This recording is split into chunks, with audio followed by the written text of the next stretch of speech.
All right, so we are going to get started talking about the individual colonies where Europeans settled in the modern United States, and we're going to talk about that in three geographic regions: Southern, Middle, and New England. And we're starting with Southern because it's the location of the first permanent European settlement here in the contemporary United States.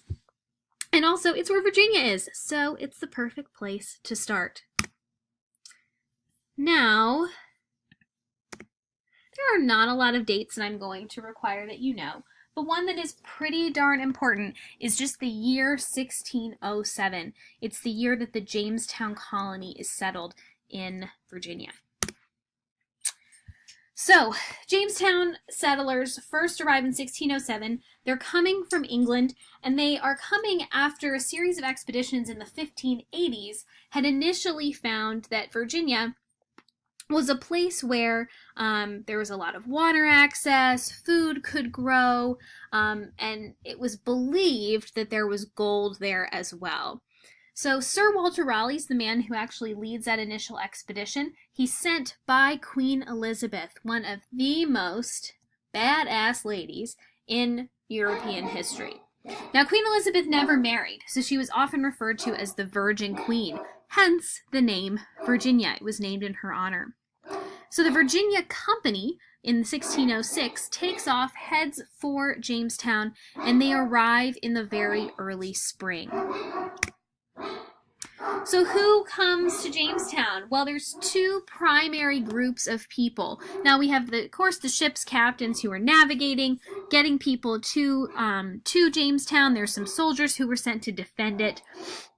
But you can really break the rest of them down into two groups: cavaliers and indentured servants.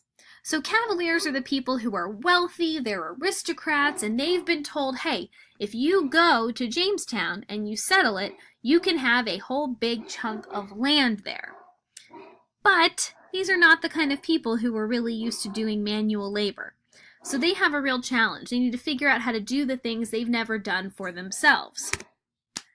So this brings in the idea of indentured servitude. Young people, young men, later young women, who maybe don't have an education, can't find a job, are looking for a new life in the new world, they sign these contracts called indentures. And in those contracts, they agree that they will work for a cavalier, they will maybe learn a trade, they're going to help them as they establish their life in the new world, and after a certain number of years, 7 years, 9 years, they will be given a little bit of money, and they will be set out on their own, and they are now independent. So this is a great way, theoretically, for people with not a lot of prospects to establish themselves in the new world. Unfortunately, a lot of cavaliers took advantage and would refuse to honor the contracts, and there really wasn't much that could be done about that. So there's a lot of tension between indentured servants and cavaliers, and multiple attempts to overthrow. There were many people who were murdered at Jamestown, we know from archaeological evidence. In some cases, we don't know exactly why, but there's trauma on the bodies that indicates a physical struggle. And another source of conflict is there's a lot of people who have never had to really grow food or build a home. They've never interacted with Native Americans. They don't know how to communicate. They arrived in the late spring. So initially the weather was good, but once the summer rolls around, right where they had arrived in the James River, there's an area in the river where in the summer the water, it doesn't really flow well. It gets very muddy and murky and stagnant. So they're dumping all their waste into that water, and then they're also drinking it. So a lot of people get sick. They don't have a lot to eat. There's a lot of desperation, and that of course leads to a great deal of violence. So think about what decisions need to be made. When you first arrive in a new colony, what are some choices you need to make? Well, you might think you need to find a way to eat, you need to find drinking water, you need to find a place to live, and you also need to decide who is going to lead. Because if you have a lot of people who are frustrated, far from home, scared, and desperate, without leadership, that can turn sour quickly. So the person who is chosen to lead the Jamestown colony to be its first president is Edward Maria Winfield. He's the redhead you can see here on the left. And he serves alongside a council of 6. There's some famous names here: Christopher Newport, John Smith. So the council of 6 would debate different decisions and rules, and then Winfield would be the tiebreaker if they couldn't decide.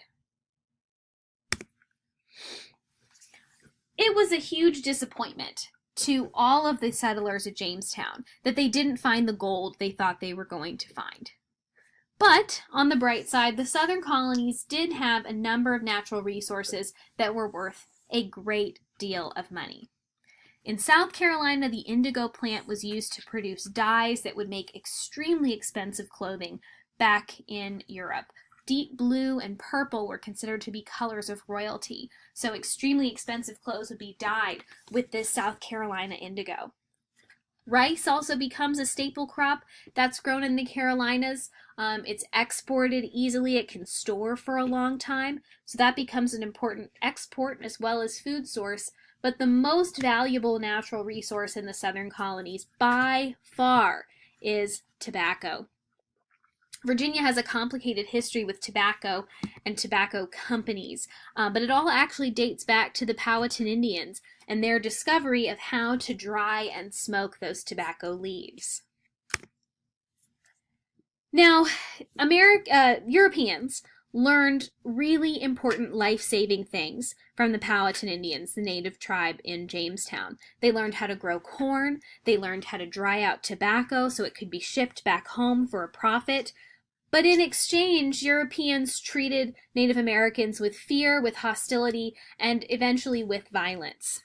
Now there's 2 images here you can see of Native American men. The one in the middle is Powhatan. That's, of course, the famous father of Pocahontas. And Powhatan had a pretty peaceful attitude towards European settlers. He did not want conflict. But when he died, his much more militaristic, more warlike brother, Opechancanough, who you can see on the right, he takes over leadership of the tribe.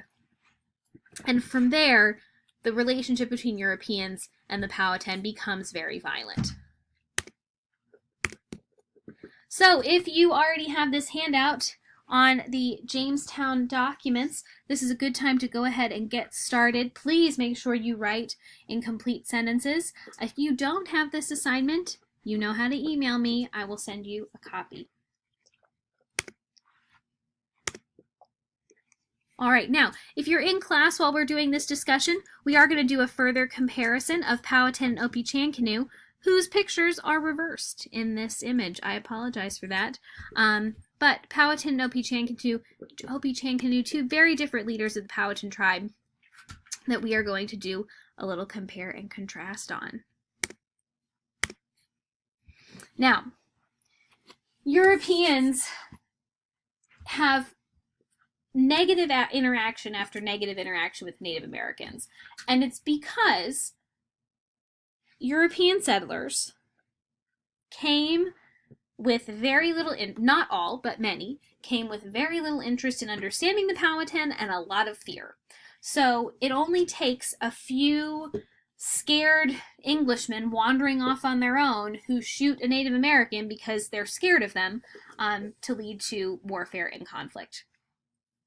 Now, the population of the Powhatan Indians drops dramatically. The tribe is almost entirely decimated before the turn of the 18th century.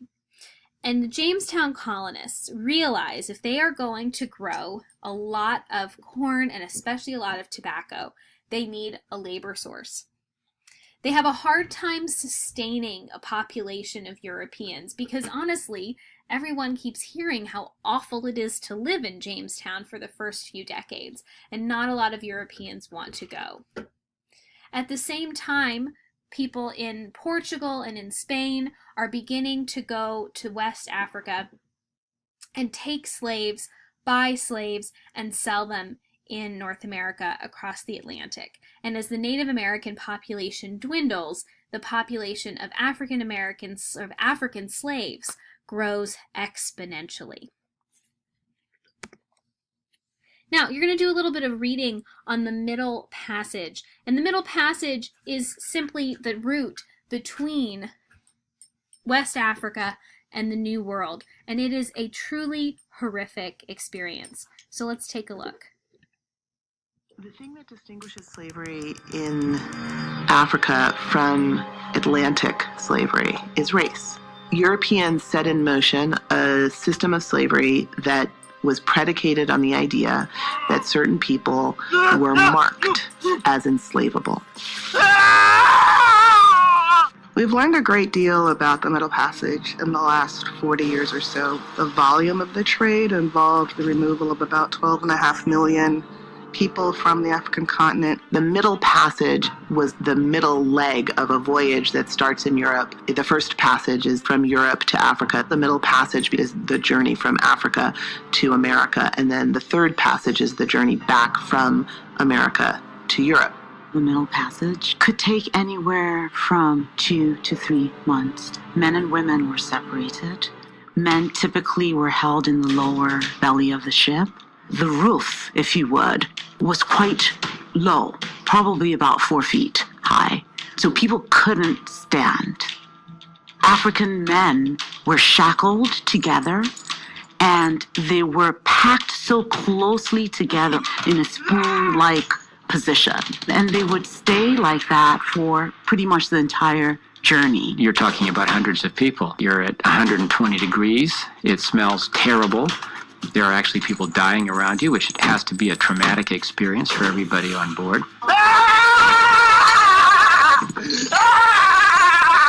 Maybe 10% of voyages, we know there was some attempt to rise up, to kill the crew, to try to turn the boat around, to change their destinies.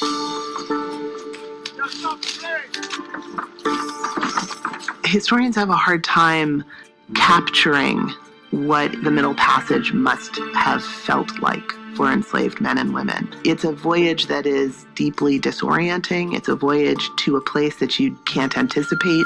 You don't know what's going to happen to you. I don't think we have adequate words to capture that experience. I know this ain't home, but it's where you gotta be. It's time your family pay kunta. All right. So if you are in class, we're going to do a little close reading exercise. Make sure you get a copy of that if you're absent and you don't have a handout with you now. Again, you can email me to grab that. Go ahead and take a screenshot if you'd like of the directions for how to do this Middle Passage close reading.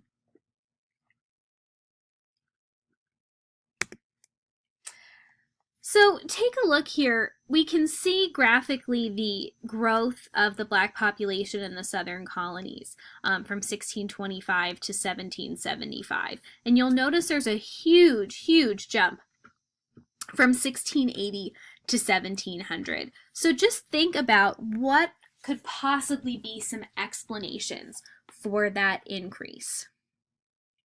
Now, it could just be that there are more people being imported. That's certainly true. It could be a higher birth rate among Africans who are coming to the United States. And in fact, it's really a combination of the two. So here's a list of some explanations for this data. Enslaved women are giving birth. There's no form of birth control, and unfortunately, rape and sexual violence from slaveholder to slave woman was exceedingly common. The slave trade was a lucrative industry. People were eager to get involved in it as a business and therefore eager to bring as many slaves as they could to make money off of them. As the plantation system arises and more southern colonies are building plantations, there's a much greater demand for the crops that slave labor is producing. We are going to stop there.